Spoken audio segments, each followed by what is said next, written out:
نوائے ضیاء کے ساتھ پروفیسر ضیاء۔ برصغیر پاک و ہند میں انگریزوں نے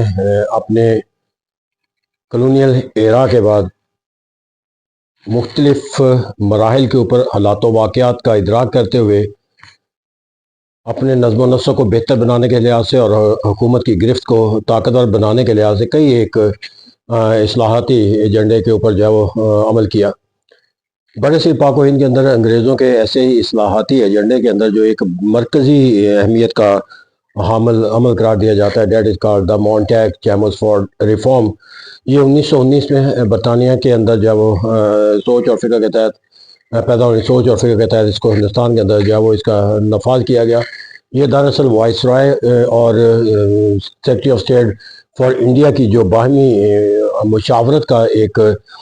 نتیجہ تھا۔ مونٹیگ چیمسفورڈ ریفارم کو ایک بنیادی جو مرکزی اس کو جو اہمیت حاصل ہے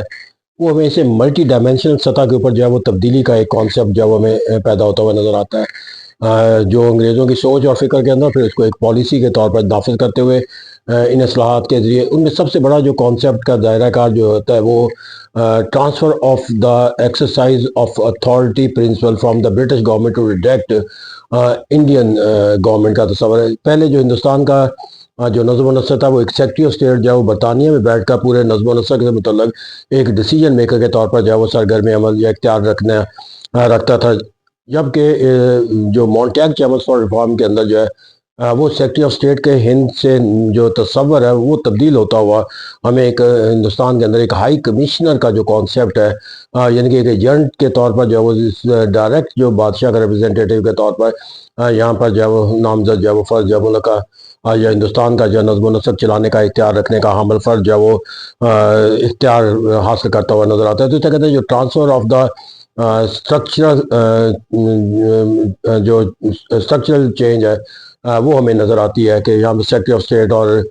ٹورڈ دا ہائی کمیشن، یہاں پر بنیادی جو ایک فرق ہے وہ یہ ہے کہ پہلے جو سیکرٹری آف اسٹیٹ کے جتنے بھی اخراجات ہوتے تھے وہ ہندوستان کے ریونیو سے حاصل کیے جاتے تھے، جبکہ اس طرح وہ وسائل بھی جو ہے وہ ہندوستان کے جو ہے وہ سرگرمیوں کے اوپر استعمال ہونے کی بجائے برطانیہ میں بیٹھے ہوئے ایک فرد اور اس کے ادارے اور اس کی سرگرمیوں سے منسلک ہو جاتے ہیں۔ تو ایک بنیادی جو تبدیلی ہمیں یہاں پر یہ نظر آتی ہے۔ پھر یہاں پر جا کر جو ایک بنیادی سٹرکچر تبدیلی ود ان انڈیا میں نظر آتی ہے وہ ایک جو لیجسلیچر کا جو ایک تصور تھا جس کو امپیریل کونسل کا نام دیا گیا تھا، یکوانی جو ہے وہ کونسل تھی، کونسل میننگ ایڈوائزری باڈی جس سے آپ جانے کہ اس کانسیپٹ کو جو ہے وہ تبدیل کر دیا گیا مونٹیگ چیمسفورڈ ریفارم کے اندر بائی کیمرل لیجسلیٹو کانسیپٹ کے اندر جا کر، جس کا نام جو ہے وہ امپیریل کونسل سے تبدیل کرتے ہوئے سینٹرل لیجسلیچر کا نام جو ہے وہ دے دیا گیا۔ تو اس طرح کہتے ہیں کہ یہاں پر جو ایک بنیادی تبدیلی ہے کہ وہ ایک کونسل سے زیادہ ایک لیجسلیٹو باڈی کا درجہ حاصل ہو گیا، جس کے اندر مشاورت کا ایک تصور جو ہے وہ حاصل ہو جاتا ہے قانون سازی کے اندر، اور جس کے پالیسی حکومت کے اندر جو ہے وہ جوابدہی کا ایک کانسیپٹ بھی پیدا ہو جاتا ہے۔ تو اس طرح کہتا ہے کہ عوامی نمائندگی کا جو کانسیپٹ ہے وہ امپیریل کونسل کے تحت حاصل نہیں ہوتا تھا، جبکہ سینٹرل لیجسلیٹو باڈی کے تحت جو ہے وہ تشکیل پایا ہوا۔ پھر یہ دو ایوانی مقننہ کا تصور تھا، ایک جو ہے وہ مرکزی سطح کے اوپر، ایک جو ہے وہ صوبائی سطح کے اوپر۔ تو اس طرح کہتے ہیں یہاں پر جو ہے وہ ہمیں جو تصور دیا گیا وہ بائی کیمرل لیجسلیچر کا، اور اس کے اندر کہا گیا کہ 145 کل ممبر ہوں گے سینٹرل لیجسلیٹو اسمبلی کے، اور 103 اس کے ہندوستانی نمائندے ہوں گے۔ یہاں پر جو اہم تصور ہے کہ جو امپیریل کونسل کے اندر مقامی آبادی کا جو تناسب تھا اس کو ایک میجورٹی کے نمائندگی کے تصور کے اندر جو ہے وہ تبدیل کر دے گئے ہندوستانیوں کی۔ پھر جو ریسٹ آف دا جو 103 سے زیادہ تھی وہ نومینی تھے، لیکن اس نومینیز کے اندر بھی ڈویژن کی گئی کہ 25 جو ہے وہ زیادہ سے زیادہ وہ ہوں گے جو برٹشر ہوں گے، اور باقی جو ہے وہ گورنمنٹ افیشلز ہوں گے یا جو باقی ہوں گے وہ ہندوستانیوں کے نمائندے کے طور پر جو ہے وہ نامینیٹ کیے جائیں گے۔ تو اسے کہتے ہیں یہاں پر جو ہندوستانیوں کی نمائندگی براہ راست انگریزوں سے حاصل کرنا بھی جو ہے وہ ایک ہندوستانیوں کی طاقت کے اندر اضافے کا سبب بنتا ہوا نظر آتا ہے۔ پھر جو اس لیجسلیٹو اسمبلی کا اور امپیریل کونسل کے درمیان جو ایک فرق ہمیں نظر آتا ہے وہ ٹینیئر کے لحاظ سے آتا ہے کہ جو امپیریل کونسل تھی وہ 5 ایئرز کے تصور کے تحت تشکیل دی جاتی تھی، جبکہ اس کی مدت 3 سال کر دی گئی، اور یہ ایک عوامی حاکمیت کا ایک بنیادی تصور ہے کہ مدت عہدہ جتنی زیادہ عوامی نمائندوں کی کم ہوگی وہ اتنے زیادہ رسپانسیبل ہوں گے toward the welfare of the people, اور اس کے اندر عوام کی بھی جو ایک ان پٹ ہوتا ہے وہ ہمیں ہر تبدیلی کے ساتھ جو ہے اس کی عکاسی ہوتی رہتی ہے کہ اگر ٹرن اور جو ہے وہ مختصر ہوتا ہوا نظر آئے تو کیا کہتے ہیں اس مقصد کے لیے اسے عوام کی رائے کو اہمیت دینا قرار دیا جا سکتا ہے، یا حکمراں جو عوامی نمائندے ہیں ان کے اندر احتساب کا تصور جو ہے وہ مستحکم بنانا قرار دیا جا سکتا ہے جب اس کو 5 سال سے 3 سال کی مدت کا تصور دیا گیا۔ پھر یہاں پر جا کر جو ہمیں ایک اور تصور نظر آتا ہے اس کے اندر کہ وہ ڈائریکٹ لیجسلیشن کا کانسیپٹ دیا گیا، ڈائریکٹ جو ہمیں الیکشن کا کانسیپٹ دیا گیا، وہ ڈائریکٹ الیکشن کا کانسیپٹ دیا گیا جو ہندوستانیوں کے لیے سیٹیں مخصوص تھیں، وہاں پر جو ہے وہ عوامی نمائندگی کا جو تصور ہے اس کے تحت لوگوں کو یہ اختیار دیا گیا کہ وہ عوامی نمائندے منتخب کریں، اور یہاں پر جو عمل زیادہ اہمیت کا تصور رکھتا ہے کہ جو ٹرمز اینڈ کنڈیشن پہلے سے رائج تھی ان کی نفی کر دی گئی۔ پہلے جو ویلتھ کی ٹیکس کی شرح تھی، پھر ایجوکیشن کے لحاظ سے کنڈیشن تھی، تو اس طرح کہتے ہیں وہ جو ہے وہ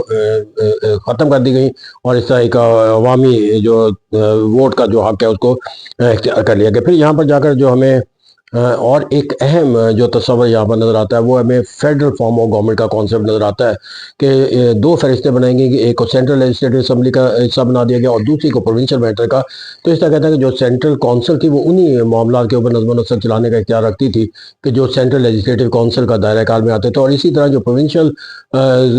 اسمبلیز تھیں، جب لیجسلیٹو باڈی تھی اور جس کا گورنر ہیڈ کرتا تھا، اس کے اندر بھی جو وہی اصول اختیار کیا گیا کہ وہاں پر جو اختیارات کا جو قانون سازی کا اختیار ہے وہ لیجسلیٹو کونسل کے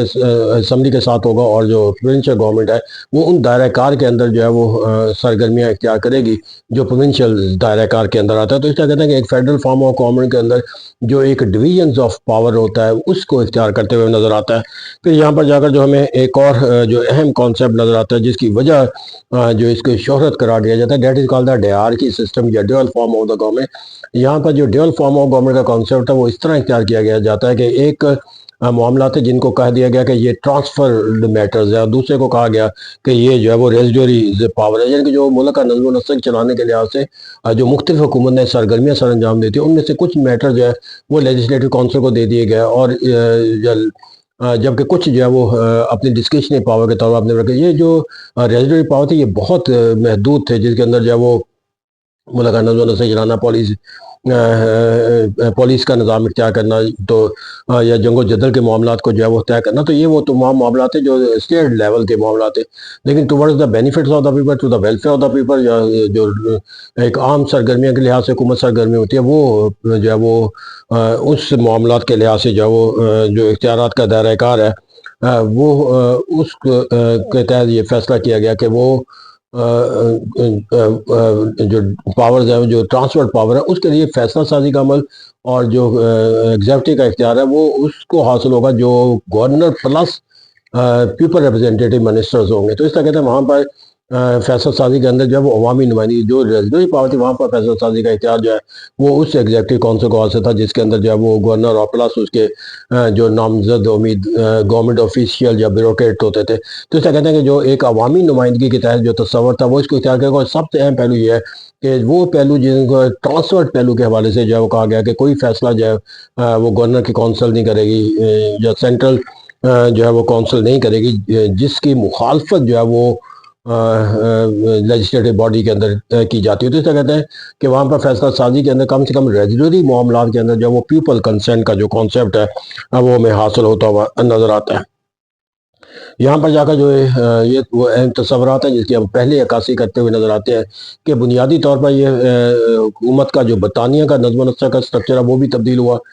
جو ریاست کا اندرونی نظام تھا وہ بھی تبدیل ہوتا ہوا نظر آتا ہے، اور پھر سب سے اہم جو ہے کہ جو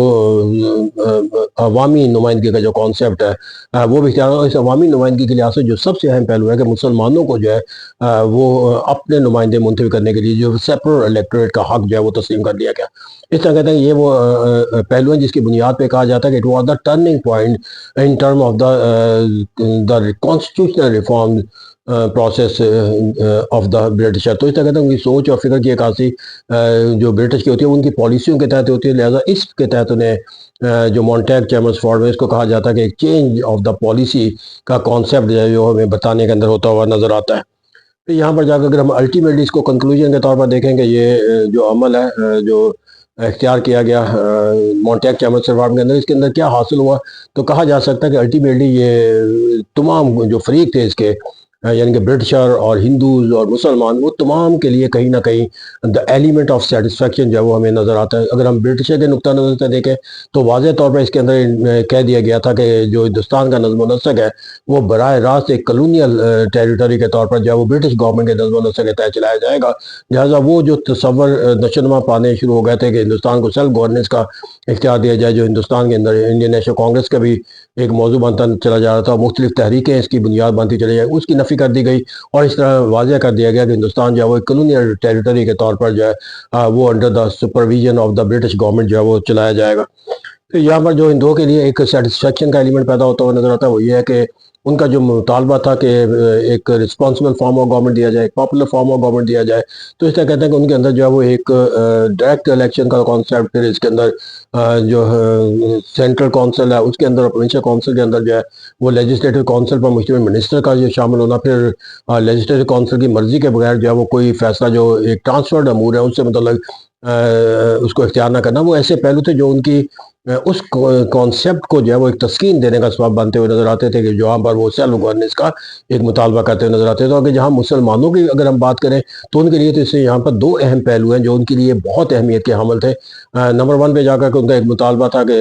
فیڈرل فارم آف گورنمنٹ کا، وہ اس لیے کہ کم سے کم جن صوبوں کے اندر ان کی آبادی تھی اگر وہاں پر ان کی حکومت تشکیل پا جائے تو ان کے پاس اپنے اختیارات کا بھی تصور ہونا چاہیے جس کے تحت وہ اپنے علاقے کے لوگوں کا جو ہے وہ ایک سرگرمیوں کے لحاظ سے جو کوئی کردار جو ہے وہ ادا کر سکے. تو اس طرح کہتے ہیں جب ایک فیڈرل گورنمنٹ کی بنیاد رکھی جاتی ہے تو اس کا بنیادی تصور جو ہے وہ صوبائی حکومتوں کا یا علاقائی حکومتوں کو جو ہے وہ اختیارات دینا مقصود ہوتا ہے. تو یہ اختیارات حاصل ہونے کا بنیادی فائدہ مسلمانوں کو ان علاقوں میں حاصل ہوتا ہوا نظر آیا کہ جہاں پر وہ اپنی حکومت کو تشکیل دینے کا اختیار رکھتے ہیں. اس طرح وہ اپنی حکومت کو اپنی سوچ اور فکر کے مطابق اپنی طے کردہ پالیسیوں کے مطابق جو ہے وہ چلانے کا ایک اختیار جو ہے وہ حاصل کرتے ہوئے نظر آ سکتے تھے. تو اس طرح کہتے ہیں یہاں پر دوسرا جو اہم تصور ہے وہ سیپریٹ الیکٹوریٹ کا تصور ہے، کیونکہ اگر میثاق لکھنؤ کو اس وجہ سے مسلمانوں کی تاریخ کا ایک اہم تصور دیا جاتا ہے کہ ان کے اندر ہندوؤں نے سیپریٹ الیکٹوریٹ کا جو رائٹ ہے مسلمانوں کا تسلیم کر لیا گیا تھا. تو اس کے تسلیم کرنے سے زیادہ جو ہے اس کو نافذ کرنا جو بالآخر طاقت تھی برطانیہ کی، انہوں نے جب مونٹیگ چیمبرز کے اندر جو ہے وہ اس کو نافذ کر دیا، اس کو اختیار کر لیا. تو اس کا مطلب یہ ہے کہ مونٹیگ چیمبرز نے لکھنؤ پیکٹ کے جو مسلمانوں کی فتح کا سبب تھا اس کو ایگزیکیوٹ کر دیا. اگرچہ میثاق لکھنؤ کو ہندوؤں نے ایگزیکیوٹ نہ کیا لیکن مونٹیگ چیمبرز کے اندر اس کو ایگزیکیوٹ کر دیا گیا. اور یہی اگر ہم آئندہ کے مستقبل کے اندر جو کانسٹیٹیوشنل ریفارم یا کوئی اقدامات اٹھاتے ہوئے نظر آتے ہیں جو ہمیں پروسیس نظر آتا ہے پوسٹ جس کو مونٹیگ چیمبرز عراق کے تحت دیکھیں گے تو یہ بنیادی جو دو نکات ہیں یہ مسلمانوں کے حقوق کی ضمانت بھی قرار دیے جاتے رہے اور انگریزوں کی پالیسیوں کے اندر اس کو نافذ بھی کیا جاتا رہا. تو اس طرح that was the greatest achievement in the very short term of the Lucknow packet کے بعد کہ مسلمان جو ہے وہ انگریزوں سے ایک ایسا مطالبہ منوانے کے اندر کامیاب ہوگا. انگریزوں نے اس کے مطالبے کو اپنی پالیسی کا حصہ بنا لیا کہ جس کو کانگریس نے یا ہندوؤں نے اس کو تسلیم کرنے کے باوجود جو ہے وہ نافذ کرنے سے انکار کر دیا تھا. تو that was the greatest achievement in term of the Muslim representation by the Muslim separate electorate. تو اس طرح کہتے ہیں کہ جو مونٹیگ چیمبرز ریفارم ہے اس کو ان پہلو سے اگر دیکھا جاتا ہے تو کہا جاتا ہے کہ انگریزوں کے لیے بھی ایلیمنٹ آف سیٹسفیکشن تھا، ہندوؤں کے لیے بھی اور مسلمانوں کے لیے بھی کامیابی کا جو تصور جو ہے وہ پایا جاتا تھا. تو اس طرح کہتے ہیں یہاں پر اسی وجہ سے اسے ایک سوچ کے لحاظ سے ایک پالیسی کے لحاظ سے اور ہندوستان کے حالات کے تناظر کے اندر کہا جاتا ہے کہ it was the greatest wisdom shown by the Britisher by giving the policy of the Montagu Chambers reform. تو دیٹ از وائی جب ایک ہندوستان کی تاریخ کا کوئی مطالعہ کرتا ہے کانسٹیٹیوشن ریفارم کے حوالے سے تو مونٹیگ چیمبرز ریفارم جو ہے وہ اس کے لیے ایک بنیادی اہمیت رکھتی ہے. اور اس کی جو بنیادی اہمیت جو ڈیارکی کا جو کانسیپٹ اس کے اندر دیا گیا تھا ڈیول فارم آف گورنمنٹ کا کانسیپٹ دیا گیا تھا اس کے اندر بھی جو بنیادی تصور ہے وہ ایک کامیابی کا تصور کی ضمانت بنتا ہے کہ وہ تمام معاملات کے جو ٹرانسفرڈ ہو جائیں گے وہاں پر ان کے عوامی نمائندوں کی مرضی کے بغیر جو ہے وہ اس کو جو ہے وہ نافذ نہیں کیا جائے گا یا اس کو اختیار نہیں کیا جائے گا. تو جو چند ایک ریزولوری پاور تھے وہاں پر ان کو ایک کلونیل وزڈم یا طاقت کا تصور تو قائم رہا، لیکن جو ریزولوری پاور ہے وہاں پر وہ پاپولر گورنمنٹ کے تصور کے تحت کام ہوگا. اس طرح یہ ڈیول فارم آف گورنمنٹ تھا جس کو الٹیمیٹلی جو ہے وہ مکمل رسپانسبل فارم آف گورنمنٹ کی طرف جو ہے وہ اختیار کر لیا گیا. تو اس طرح اگر ہم کنکلوژن کے طور پر نکالیں گے تو اس کے اندر بہت سے ایسے پہلو ہیں جو اس کی تاریخی اہمیت کے لیے دلائل کے طور پر اختیار کیے جاتے ہیں. اسٹرکچر کا پاور اسٹرکچر کا جو ہے وہ کنسنٹریٹ برٹشر جو ہے کانسیپٹ کو تبدیل کرنا to consent with in the India, یہ ایک بہت بڑی کامیابی ہے. سیپریٹ الیکٹوریٹ ہے، فیڈرل فارم آف گورنمنٹ ہے، ڈیول سسٹم ہے، ڈیارکی کا سسٹم ہے. تو اس طرح کہتے ہیں these are the aspect that make the Montague Chambers for Reform are a greatest historical event. Thank you very much.